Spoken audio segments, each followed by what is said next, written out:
Hello, Saints. We've been looking at the three angels' messages in the book of Revelation, chapter 14. And we talked a little bit about the first and second angel's message, and we're going to take a look today at the third angel's message. I might have to do it in two parts. I don't know. We'll take a look at it, see how far I can get in today. In Revelation 14, beginning in verse 9, actually it covers it 9 to 11, we read, "Then a third angel followed them, saying with a loud voice, If anyone worship the beast and his image, and receives his mark on his forehead or on his hand, he himself shall also drink of the wine of the wrath of God, which is poured out full strength into the cup of his indignation. He shall be tormented with fire and brimstone in the presence of the holy angels and in the presence of the Lamb. And the smoke of their torment ascends forever and ever. And they shall have no rest day or night, who worship the beast and his image, and whoever receives the mark of his name." This is the call for us to beware of worshiping the wrong God.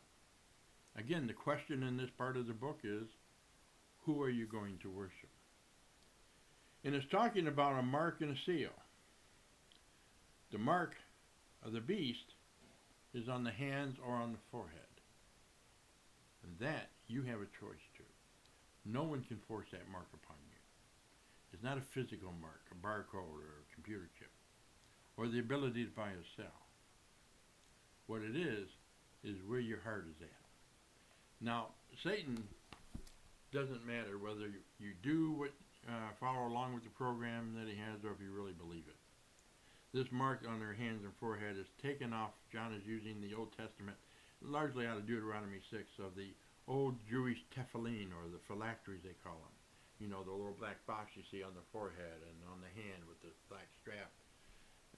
These are the things that symbolize that what you do for God, to obey him. And in the forehead is not so much in the brain. They didn't think of the brain like we do. But they knew the eyes were the window to the soul, to the inner person. And that's where the box was put up here between the eyes and represented what you believed internally. It's both what you do and what you believe in following God and obeying him. But Satan doesn't care one way or the other, whether it's just here or here. He doesn't matter with him. And so, this is what we get by the phylacteries. This is what the mark is. The mark is the internal belief of what you are willing to do. You may not actually believe the beast system at the end and still have the mark of the beast, because you're just doing it to get along, to save your family. You haven't been able to really turn yourself fully over to God, to trust him, to be fully settled into the truth and know that whatever comes ahead, you're in his hands and he'll take care of you, because he knows you need food, he knows you need a house, he knows you need clothing, he knows you need things. But we're preparing now to take the kingdom back. And since Satan can't attack God personally, he's going to attack his people, you and me. And so at the end, we're talking about the mark. We're talking about our fidelity to God. Who will you worship? And that's the big question. Too often we just run to the idea that the sign at the end that we're to accept is simply the Sabbath versus Sunday. Let me tell you, if it's that simple, you're not going to find it that easy. It's not about a day, but about the person of the day. And while I believe in the Sabbath, for God instituted it at creation, he gave it to his people at Mount Sinai, and he says even now that he is Lord of the Sabbath. Those things haven't changed. But it's not about the day that made it important. It's about the person of the day. Who will you worship? If you boil it down to just presenting someone with the day, hey, if you don't keep Saturday, you're lost.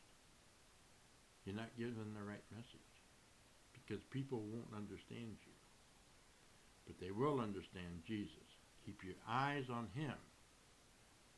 That makes the day important, not the day itself. And people will make the right decisions when they know Jesus. That's why it's important for us to know Christ. Because if we don't know Christ, when the push comes to shoving, we'll give up the Sabbath because we won't know the person of the Sabbath. Sabbath won't have any meaning to us. You see, without Jesus, the Sabbath has no meaning. It has no purpose, no importance. But with Jesus, it means everything. So when we talk about the mark of the beast, Sabbath and Sunday issues, they're not as simple as we think they are. It really is a matter of worship. Who are you worshiping? That will determine the outcome. That will help you make the right choice as you settle into the truth, fully committed. When we share these messages, we need to share them as a message of hope and salvation, not as a message of condemnation. It is the last message of hope that goes out into the world. After that,